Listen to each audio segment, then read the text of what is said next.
नमस्ते। मेरा नाम डॉक्टर नीलेश है। मैं आसाम और अरुणाचल प्रदेश में काम करता हूँ। मैं कम्युनिटी साइकेट्रिस्ट हूँ और मैं आज आपसे बात करने वाला हूँ मेंटल हेल्थ एंड कोरोना। तो आप सब जानते हैं कि अभी पूरी दुनिया में कोरोना फैल चुका है और कोरोना की वजह से बहुत सारे प्रॉब्लम्स हो रहे हैं। उसमें एक बहुत इंपॉर्टेंट एंड निग्लेक्टेड इशू है कोरोना की वजह से होने वाले मानसिक प्रॉब्लम्स।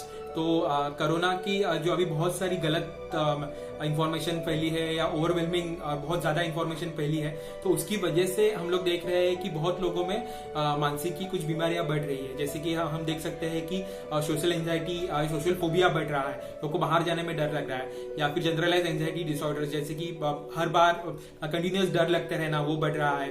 फिर डिप्रेशन के सिम्टम्स बहुत लोगों में देखे गए हैं कि जैसे कि भूख नहीं लगना, नींद नहीं आना, या मन बहुत उदास रहना, मरने का ख्याल मन में आना, या सुसाइडल के थॉट्स आते रहना। 2 दिन पहले कोरोना की वजह से एक सुसाइड भी हुआ है फॉरेन कंट्रीज में। तो ये बहुत सारी मानसिक की प्रॉब्लम्स हो रही है और हमें जानना जरूरी है कि ये मानसिक प्रॉब्लम्स क्यों हो रही है। तो ये डायरेक्टली कोरोना वायरस की वजह से नहीं हो रही है, बट कोरोना की बहुत सारी गलत इंफॉर्मेशन जो हमें मिली है उसकी वजह से हो रही है। तो जैसे कि WHO ने हमें अभी बोला है कि कोरोना का पैंडेमिक चल रहा है। पैंडेमिक मतलब एक जगह जब दुनिया के बहुत बड़े एरिया में अगर कोई बीमारी फैल जाती है तो उसको पैंडेमिक बोलते हैं। तो उसी तरह से अभी दुनिया में कोरोना की बहुत सारी गलत जानकारी फैली हुई है और उसके वजह से बहुत नुकसान हो रहा है। लोगों को फाइनेंशियल लॉस हो रहा है, लोगों को मेंटल हेल्थ का प्रॉब्लम्स हो रहे हैं और भी प्रॉब्लम्स हो रहे हैं। तो उसको बोलते हैं इन्फोडेमिक। तो हम लोग आज बात करें इन्फोडेमिक ऑफ कोरोना। तो कोरोना की वजह से जो मानसिक बीमारियों की जो प्रॉब्लम्स हो रही है बेसिकली वो है रॉन्ग इन्फॉर्मेशन पाने की वजह से। तो ये रॉन्ग इन्फॉर्मेशन किस तरह की हो सकती है? तो रॉन्ग इन्फॉर्मेशन हम लोग 4 तरह से हम लोग बोल सकते हैं कि एक इनएडिक्वेट इन्फॉर्मेशन होना। इनएडिक्वेट इन्फॉर्मेशन मतलब कोरोना के बारे में कुछ भी नहीं जानना। तो अगर आप किसी चीज के बारे में बिल्कुल भी नहीं जानते तो आपको उसके बारे में डर लगना स्वाभाविक है। तो इनएडिक्वेट इन्फॉर्मेशन फर्स्ट चीज हो सकती है। सेकेंड चीज है कि रॉन्ग इन्फॉर्मेशन। अभी बहुत सारे रूमर्स फैल रहे हैं कि जैसे कि चिकन खाने की वजह से कोरोना होता है, या फिर और भी सब लोग मर रहे हैं कोरोना की वजह से। तो इन सब चीजों की वजह से मानसिक प्रॉब्लम बढ़ सकती है। थर्ड होता है कि ओवरवेलमिंग इन्फॉर्मेशन। तो ओवरवेलमिंग इन्फॉर्मेशन होता है कि अतिरंजित इन्फॉर्मेशन, जो बहुत ज्यादा बड़ा चढ़ा के किसी ने इन्फॉर्मेशन दिया, कि जैसे कि इन्फॉर्मेशन दिया कि सब लोग जिनको कोरोना होता है सब लोग मर रहे हैं। तो ये एक ओवरवेलमिंग गलत तरीके से बहुत बड़ा हुआ इन्फॉर्मेशन देना, उसकी वजह से डर लग सकता है। और एक लास्ट में बोलूंगा कि इन्फॉर्मेशन को हम लोग बहुत ज्यादा बार सुनना। मतलब अगर हम लोग एक ही चीज के बारे में बार बार सोचते रहेंगे तो फिर हम लोग को उसके बारे में डर ज्यादा लगने लगेगा। अगर आप पकड़िए कि हमारे पास में मेरे पास में अभी देखिए कि मेरे पास में एक किचन है। तो ये किचन का वजन सिर्फ होगा 15 या 20 ग्राम। तो अगर मैं 15 या 20 ग्राम का ये वजन मैं सिर्फ 10 सेकेंड्स के लिए हाथ में रखूंगा तो मेरा हाथ को प्रॉब्लम नहीं होगा, हाथ में दर्द नहीं होगा। पर अगर यही किचन मैं समझो एक घंटे तक अगर ऐसे पकड़ूंगा तो मुझे दर्द होने लगेगा। और अगर मैं समझो इसी किचन को 10 घंटे तक अगर ऐसे ही पकड़ के रखूंगा तो मेरा हाथ बहुत ज्यादा दुख सकता है, मुझे पैरालिसिस हो सकता है। तो उसी तरह से अगर हम लोग सिर्फ कोरोना अगर सोचते रहे, वही सुनते रहे, तो हमें बहुत ज्यादा डर लग सकता है और हमें मानसिक के प्रॉब्लम बढ़ सकते हैं। तो इसलिए हमें इंफॉर्मेशन सही मात्रा में लेने की जरूरत है। तो अगर हम लोग इंफॉर्मेशन अच्छे से ले तो हम लोग मानसिक प्रॉब्लम से बच सकते हैं। तो बहुत सारे लोगों को क्वारंटाइन किया गया है, जैसे कि उन लोग को जबरदस्ती अकेले रहने को बोला गया है, या अभी लॉकडाउन आ रहा है तो उसकी वजह से बहुत लोगों को घर में जबरदस्ती रहना पड़ रहा है, बाहर जाने को नहीं मिल रहा है। तो उसकी वजह से भी उनको बोर लग रहा है, कुछ प्रॉब्लम्स हो रही है। तो मैं आपको एक टेक्निक बताऊंगा। तो ये मेरे बहुत सारे हम लोग साइकेट्रिक पेशेंट्स में, ये जैसे एडिक्टेड पेशेंट्स है, रिहेबिलिटेशन के पेशेंट्स है, उन्हें हम लोग यूज करते हैं। तो ये टेक्निक है 7D टेक्निक। तो ये आपको बताऊंगा कि 7D टेक्निक से आप मानसिक प्रॉब्लम से, कोरोना के, उससे कैसे बच सकते हैं। तो फर्स्ट D है D फॉर डिस्कस। तो अगर आपको कुछ भी प्रॉब्लम्स लग रहा है तो आप कोरोना के बारे में डॉक्टर से डिस्कस करें, हेल्थ प्रोफेशनल से डिस्कस करें, और ऑथेंटिक इंफॉर्मेशन या जो आदमी अच्छे से जानता है उससे आप डिस्कस करें। तो D for discuss. Next T है डिस्ट्रैक्ट। तो आप लोगों को बार बार एक ही चीज, अगर कोरोना ही पूरा 24 घंटा अगर सुनते रहेंगे तो आप में प्रॉब्लम आएगा। तो आपको डिस्ट्रैक्ट करना है, तो आप कुछ और इन्फॉर्मेशन देखिए, कुछ और काम कीजिए। तो आप अगर डिस्ट्रैक्ट करेंगे तो आपका जो एंजाइटी हो कम हो जाएगा। थर्ड D है डिले।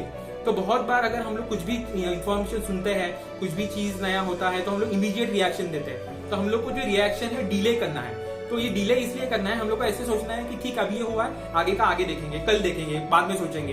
तो अगर हम लोग ऐसे करेंगे तो किसी भी गलत इंफॉर्मेशन या कुछ दुख भरी हम लोग इंफॉर्मेशन देख रहे हैं तो उसका इमीडिएट असर हमें नहीं होगा, और डिले करने से हम लोग का जो प्रॉब्लम्स होगा वो थोड़ा इमोशनल लेवल पे कम हो जाता है। तो डिले करना, थर्ड डी होता है डिले। उसके बाद में फोर्थ डी होता है डीप ब्रीथ। तो डीप ब्रीथ मतलब आपने देखा होगा कि बहुत बार मतलब जब हमें टेंशन आ जाता है, कुछ हो जाता है, प्रॉब्लम्स होता है, डरते हैं, तो हमारे टीचर्स, हमारी मम्मी हमें बोलती है कि लंबा सांस लो। तो ये लंबा सांस जो होता है ये साइंटिफिक है। तो जब हम लोग डीप ब्रीथ करते हैं तो ज्यादा ऑक्सीजन हमारे ब्रेन में जाता है, और उसकी वजह से हमें थोड़ा जो एंजाइटी होता है वो थोड़ा कम होता है, ब्रेन में ऑक्सीजन मिलता है, तो उसकी वजह से वो ब्रेन और मेंटल हेल्थ के लिए अच्छा होता है। तो डीप ब्रीथ करना, D for deep breath. Next D होता है ड्रिंक। तो ड्रिंक मतलब आपको शराब नहीं पीना है। बहुत जगह पे गलत इन्फॉर्मेशन दिया गया है कि शराब पीने वालों को कोरोना नहीं होता है, बट जो अभी रिसेंट जो इन्फॉर्मेशन आ रही है उसमें पाया गया है कि जो लोग एडिक्टेड थे, जो लोग ज्यादा स्मोकिंग करते थे या अल्कोहलिक थे, उनको कोरोना की वजह से बहुत ज्यादा प्रॉब्लम्स हुए और डेथ हुई है। तो डी फॉर ड्रिंक जो है हमारा, तो उसमें D for drink extra water. तो अभी आप देख रहे हैं कि कोरोना की वजह से बहुत लोगों को डायरिया हो रहा है, वोमिटिंग की सिम्टम्स आ रहे हैं, और अभी गर्मी भी बढ़ रही है। तो हमें पानी ज्यादा पीना है। अगर हमारे शरीर में पानी अगर अच्छे से होगा तो हमें ब्रेन में भी पानी जाएगा और हमें एक ताजगी मेंटेन रहेगी, हमें वीकनेस नहीं लगेगा। तो डी फॉर होता है ड्रिंक मोर वाटर। और ऑफ चाय और कॉफी है या जूस है वो भी आप पी सकते हैं। उसके बाद में 6 डी होता है डिस्टेंस। तो हमें डिस्टेंस मेंटेन करना है, हमें बाहर वाले लोगों से या फिर सोशल जो कॉन्टैक्ट है वो कम करने पड़ेंगे। और ये हम लोग काम कर रहे हैं, ये सोसाइटी के लिए कर रहे हैं, देश के लिए कर रहे हैं, ऐसे समझ के हमें करना है। पर हम लोग जो डिस्टेंसिंग बढ़ा रहे हैं उसी समय हमें ये भी याद रखना है कि हम लोग सोशल डिस्टेंसिंग कम कर रहे हैं, but this is a very good chance to reduce the distance between yourself. So आप देखेंगे कि आपका खुद से जो खुद का आपका मन है या इंटरनल आपके जो फीलिंग्स है उसके साथ आप कितना कनेक्ट कर पा रहे हैं। तो ये खुद का जो हम लोग देखते हैं इंटरनल हीलिंग, वो हम खुद का एक डिस्टेंस कम कर सकते हैं, तो वो आपको करना है। और लास्ट 7th डी है डेवलप ए प्लान। तो आप देखेंगे कि आपको शायद से नेक्स्ट 10-15 डेज घर में ही रहना पड़ सकता है या क्वारंटाइन में जाना पड़ सकता है। तो उसके लिए आपको ये नेक्स्ट 7 to 8 डेज आप लोग कैसे बिताएंगे उसके लिए आपको प्लान करना है। तो हम लोग, हमारे यहाँ पे बहुत बार रिहेबिलिटेशन के लिए पेशेंट्स आते हैं, वो 1-2 महीना रहते हैं। तो हम लोग उनको बहुत इंडोर्स में क्या क्या कर सकते हैं मैं उन्हें सिखा रहे हैं। जैसे कि आप इंडोर में गेम्स खेल सकते हैं, आप वीडियोस देख सकते हैं, आप बुक्स पढ़ सकते हैं। उसके बाद में आपको अगर कुछ फ्यूचर के लिए प्लान बनाना है वो कर सकते हैं, आप कुछ नया चीज सीख सकते हैं, आप आपके दोस्तों से बात कर सकते हैं, आप नए नए रेसिपी सीख सकते हैं, बहुत सारा करने का चीज है। तो आप ये नेक्स्ट जो आपको कुछ दिन मिलेंगे घर में वो आप बहुत अच्छे से बिता सकते हैं। तो डेवलप ए प्लान। तो ये जो 7 डीज है, जैसे कि मैंने बोला, discuss, distract, delay, drink water, deep breath, distancing and है डेवलप द प्लान। ये 7 डीज अगर आप फॉलो करेंगे तो I am very much sure कि आप ये जो मानसिक प्रॉब्लम्स आने वाली है कोरोना से, उससे आप बचेंगे। और ये सिर्फ ना कोरोना के लिए बट बहुत सारे लाइफ के अलग जो प्रॉब्लम्स है उसमें आप ये 7 डी फॉर्मूला यूज कर सकते हैं। तो आप अब दुनिया में अभी कोरोना के बारे में इतनी ज्यादा जानकारी आ गई है, तो मुझे ऐसे लग रहा है कि कुछ दिनों में हम लोग सी फॉर कोरोना बोलने लगेंगे। बट अभी आगे से ये ध्यान रखिए, सी के आगे डी आता है और हमने अभी सीखा है डी फॉर डरोना। तो मैं आप सबके लिए प्रार्थना करूंगा कि आप सब लोग अच्छे रहें। और अगर आपको ये वीडियो पसंद आया है, आपको इन्फॉर्मेशन अच्छी लगी है, तो आप शेयर कीजिए। Thank you so much.